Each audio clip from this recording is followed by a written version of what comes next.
وإذا طلقتم النساء فبلغن أجلهن فأمسكوهن بمعروف أو سرحوهن بمعروف ولا تمسكوهن ضرارا لتعتدوا ومن يفعل ذلك فقد ظلم نفسه ولا تتخذوا آيات الله هزوا واذكروا نعمة الله عليكم وما أنزل عليكم من الكتاب والحكمة يعظكم به واتقوا الله واعلموا أن الله بكل شيء عليم. And so, when you divorce women and they reach the end of their waiting term, then either retain them in a fair manner or let them go in a fair manner. And do not retain them to their hurt or by way of transgression. Whoever will do that will indeed wrong himself. Do not take the signs of Allah in jest, and remember Allah's favor upon you. He exhorts you to revere the book and the wisdom that He has sent down upon you. Fear Allah, and know well that Allah has full knowledge of everything. وإذا طلقتم النساء فبلغن أجلهن فلا تعضلوهن أن ينكحن أزواجهن إذا تراضوا بينهم بالمعروف ذلك يوعظ به من كان منكم يؤمن بالله واليوم الآخر ذلكم أزكى لكم وأطهر والله يعلم وأنتم لا تعلمون. When you divorce women and they have completed their waiting term, do not hinder them from marrying other men if they have agreed to this in a fair manner. That is an admonition to every one of you who believes in Allah and the last day. That is a cleaner and purer way for you. For Allah knows, whereas you do not know. والوالدات يرضعن أولادهن حولين كاملين لمن أراد أن يتم الرضاعة وعلى المولود له رزقهن وكسوتهن بالمعروف لا تكلف نفس إلا وسعها لا تضار والدة بولدها ولا مولود له بولده وعلى الوارث مثل ذلك فإن أرادا فصالا عن تراض منهما وتشاور فلا جناح عليهما وإن أردتم أن تسترضعوا أولادكم فلا جناح عليكم إذا سلمتم ما آتيتم بالمعروف واتقوا الله واعلموا أن الله بما تعملون بصير. If they, the fathers, wish that the period of suckling for their children be completed, mothers may suckle their children for 2 whole years. In such a case, it is incumbent upon him who has begotten the child to provide them, that is, divorced women, their sustenance and clothing in a fair manner. But none shall be burdened with more than he is able to bear. Neither shall a mother suffer because of her child, nor shall the father be made to suffer because he has begotten him. The same duty towards the suckling mother rests upon the heir as upon him, that is the father. And if both the parents decide by mutual consent and consultation to wean the child, there's no blame on them. If you decide to have other women suckle your children, there's no blame upon you, provided you hand over its compensation in a fair manner. Fear Allah and know well that Allah sees all that you do. والذين يتوفون منكم ويذرون أزواجا يتربصن بأنفسهن 4 أشهر وعشرا فإذا بلغن أجلهن فلا جناح عليكم فيما فعلن في أنفسهن بالمعروف والله بما تعملون خبير. The wives of men who have died must observe a waiting period of 4 months and 10 days. When they have reached the end of the waiting term, there's no blame upon you regarding what they may do with themselves in a fair manner. Allah is well aware of what you do. ولا جناح عليكم فيما عرضتم به من خطبة النساء أو أكننتم في أنفسكم علم الله أنكم ستذكرونهن ولكن لا تواعدوهن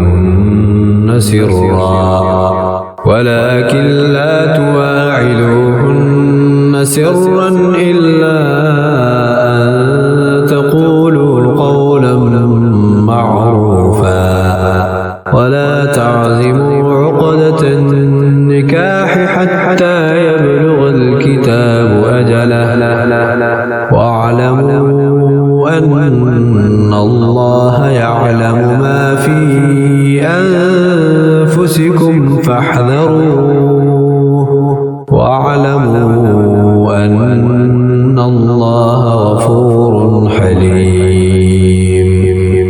There's no blame upon you whether you hint at a marriage proposal to such women or keep the proposal hidden in your hearts.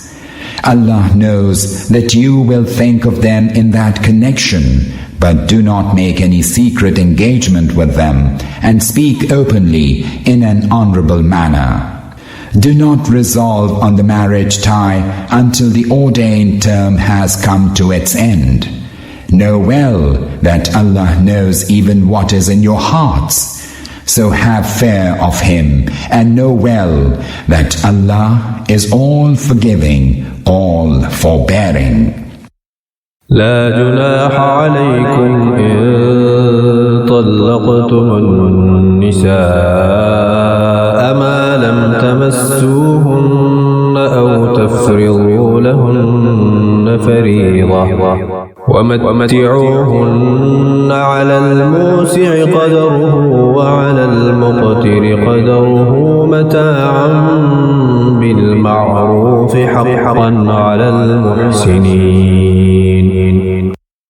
There's no blame upon you if you divorce your wives before you've touched them or settled a bridal gift upon them.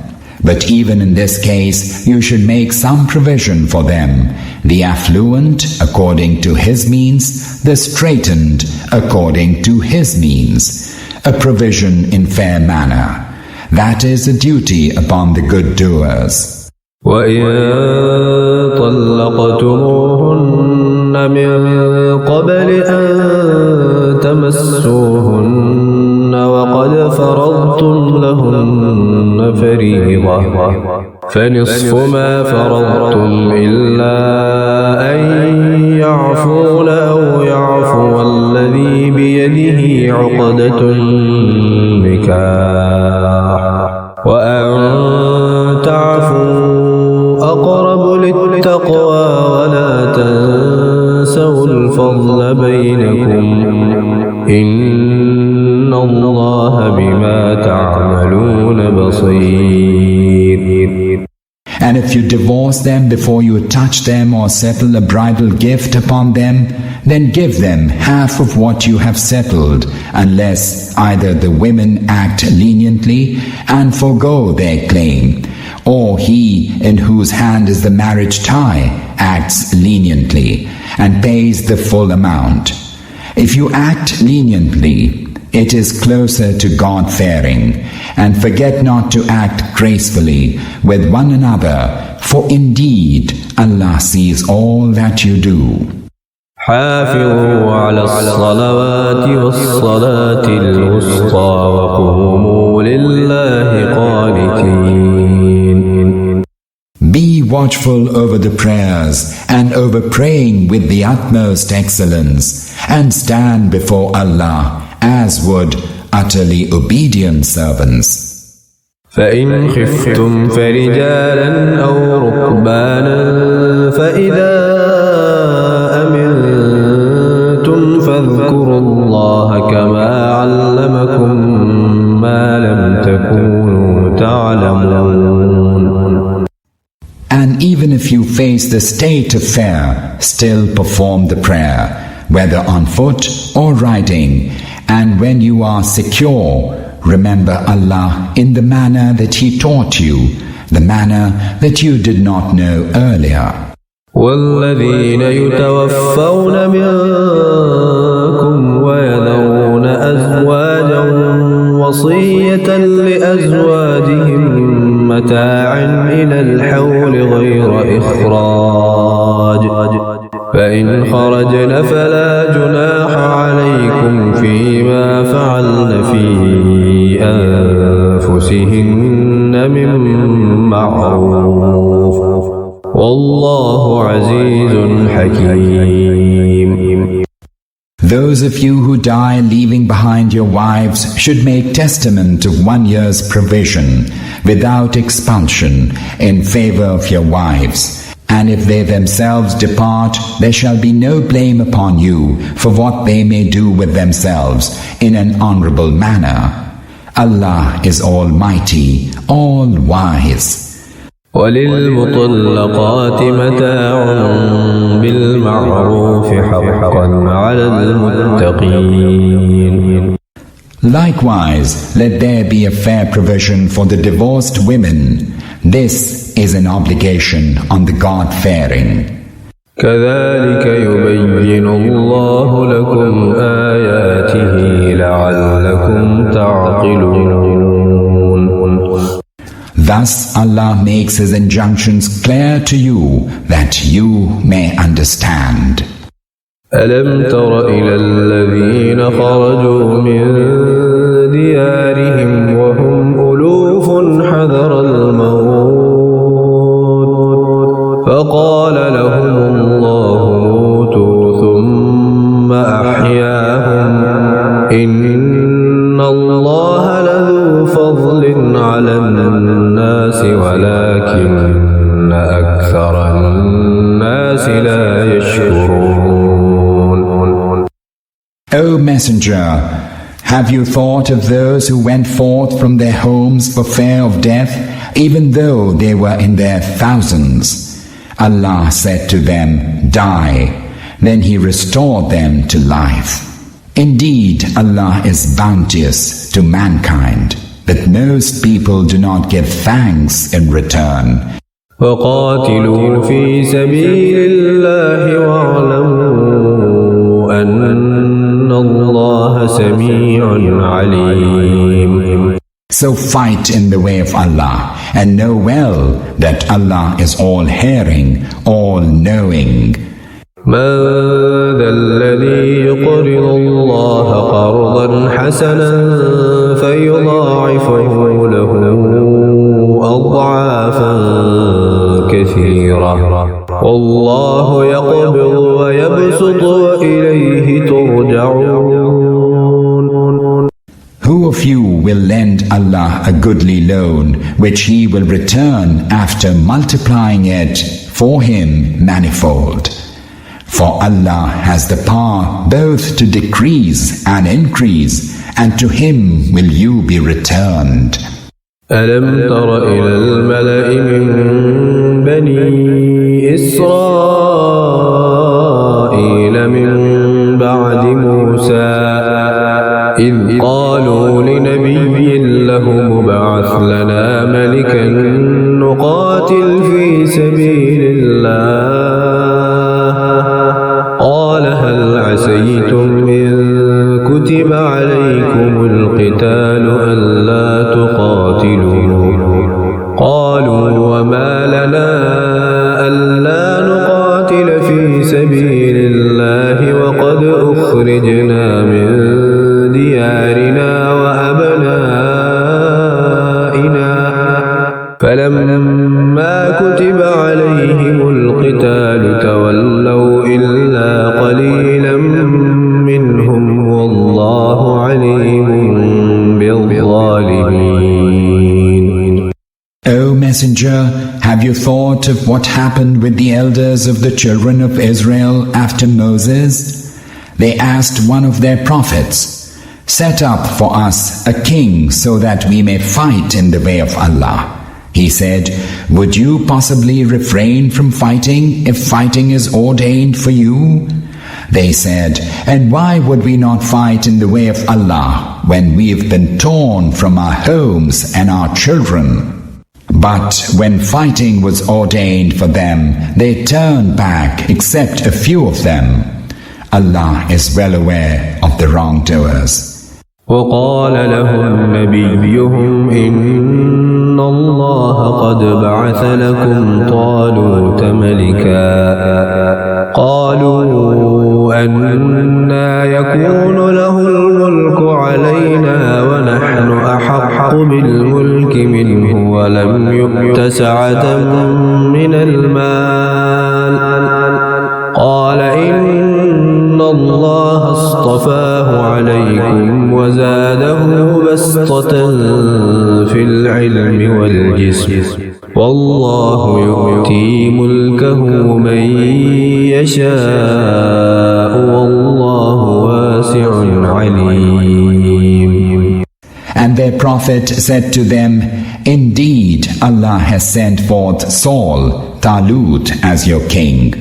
They said, "By what right shall he rule over us when we are more worthy than he to dominion, for he is not very wealthy?"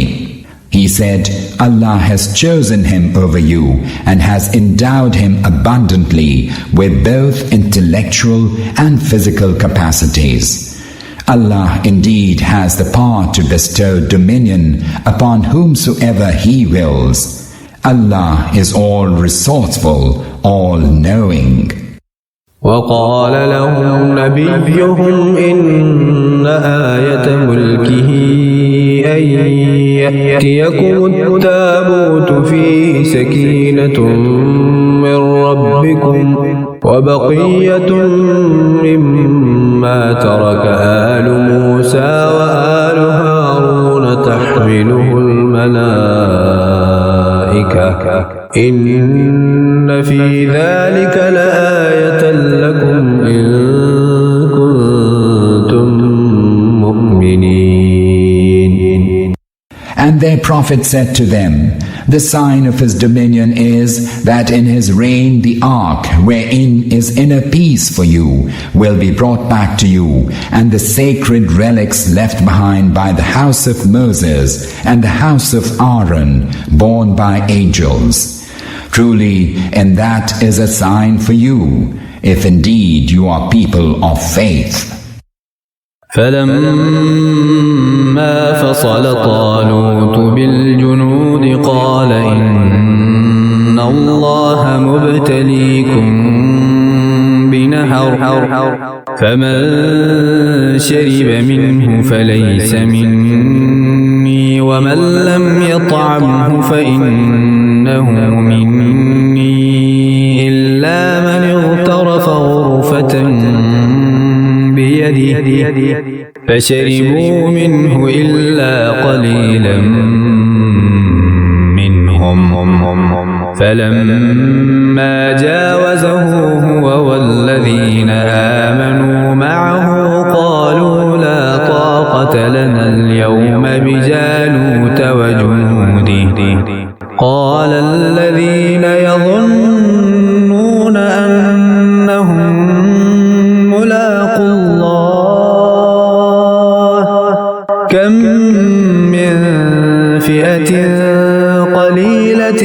غلبت فئة كثيرة بإذن الله والله مع الصابرين. When Saul, Talut, set out with his forces, he said, Allah will try you with a river, and whoever drinks of it does not belong to me. He who refrains from tasting it, unless it be just a palmful, he indeed belongs to me.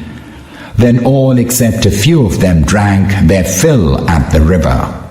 But as soon as Saul, Talut, and the believers with him went forth across the river, they said, Today we have no strength to face Goliath, Jalut, and his forces. But those who believed that they were bound to meet their Lord said, How often has a small party prevailed against a large party by the leave of Allah? Allah is with those who remain steadfast. ولما برزوا لجالوت وجنوده قالوا ربنا أفرغ علينا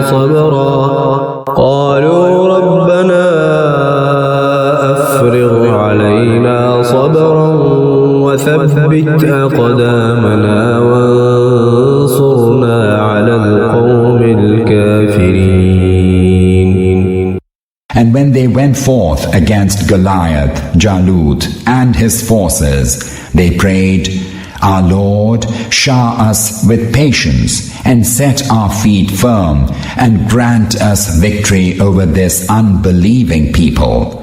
فهزموهم بإذن الله وقتل داود جالوت وآتاه الله الملك والحكمة وعلمه مما يشاء ولولا دفع الله الناس بعضهم ببعض لفسدت الأرض ولكن الله ذو فضل على العالمين. Thereupon, by Allah's leave, they put the unbelievers to flight, and David killed Goliath. And Allah granted him dominion and wisdom, and imparted to him the knowledge of whatever he willed. And were it not that Allah repelled some people with another, the earth would surely be overlaid with mischief.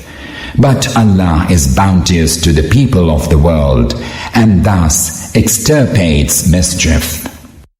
تلك آيات الله نتلوها عليك بالحق وإنك لمن المرسلين. These are the signs of Allah which we recite to you in truth, for indeed you are one of those entrusted with the message. تلك الرسل فضلنا بعضهم على بعض منهم من كلم الله ورفع بعضهم درجات وآتينا عيسى ابن مريم البينات وأيدناه بروح القدس ولو شاء الله ما اقتتل الذين من بعدهم من بعد ما جاءتهم البينات ولكن اختلفوا فمنهم من آمن ومنهم من كفر ولو شاء الله ما اقتتلوا ولكن الله يفعل ما يريد. And these messengers who have been designated to guide people, we have exalted some of them above the others. Among them are such as were spoken to by Allah Himself, and some He exalted in other respects. And we granted Jesus, son of Mary, clear signs and supported him with the spirit of holiness. Had He willed, those who had seen these clear signs would not have fought one another thereafter. But it was not the will of Allah to prevent people from disagreement by compulsion. Hence, they differed among themselves, whereby some attained faith and others denied the truth. Yet had Allah so willed, they would not have fought one another. Allah does whatever He wills. يا أيها الذين آمنوا أنفقوا مما رزقناكم من قبل أن يأتي يوم لا بيع فيه ولا خلة ولا شفاعة والكافرون هم الظالمون. O you who believe, spend out of what we have provided you before there comes a day when there will be no buying and selling, nor will friendship and intercession be of any avail. Indeed, those who disbelieve are the wrongdoers. الله لا إله إلا هو الحي القيوم لا تأخذه سنة ولا نوم له ما في السماوات وما في الأرض من ذا الذي يشفع عنده إلا بإذنه يعلم ما بين أيديهم وما خلفهم ولا يحيطون بشيء من علمه إلا بما شاء وسع كرسيه السماوات والأرض ولا يؤوده حفظهما وهو العلي العظيم. Allah, the ever-living, the self-subsisting, by whom all subsist. There is no God but He, neither slumber seizes Him, nor sleep. To Him belongs all that is in the heavens and all that is in the earth. Who is there who might intercede with Him, save with His leave? He knows what lies before them and what is hidden from them, whereas they cannot attain to anything of His knowledge, save what He wills them to attain. His dominion overspreads the heavens and the earth, and their upholding wearies Him not. He is all high, all glorious.